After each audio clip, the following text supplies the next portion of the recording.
This channel does not promote any violent, harmful, or illegal activities. All content provided by this channel is meant for an educational purpose only.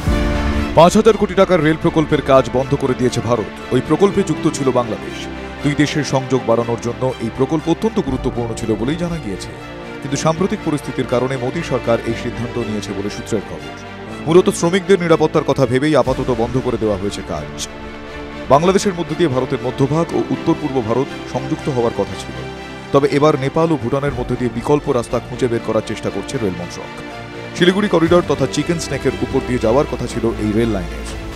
যে তিনটি প্রকল্প বন্ধ করে দেওয়া হয়েছে সেগুলি হল Akhaura Agartala cross border rail link, Khulna Mongla port rail line ও ঢাকা টঙ্গী জয়দেবপুর রেলপথ বাড়ানোর কাজ। অন্যথায় ৫ প্রস্তাবিত রেলপথ নিয়ে চলছে সমীক্ষা। এদিকে উত্তরপ্রদেশ ও বিহারে যেসব রেল লাইন আছে সেগুলি দ্বিগুণ বা চারগুণ করার কথা ভাবা হচ্ছে বলে জানিয়েছেন রেলের এক উচ্চপদস্থ কর্তা। সেগুলিরও কাজ চলছে। ওইসব রুটের সঙ্গে চিকেন স্নেকের সংযোগ আছে বলেই জানা গিয়েছে। নেপাল ও ভুটানের মধ্য দিয়ে নতুন রেল করিডর খোঁজার চেষ্টা করছে রেল। সেক্ষেত্রে বাংলাদেশের উপর নির্ভরশীলতা ভারতের কমবে।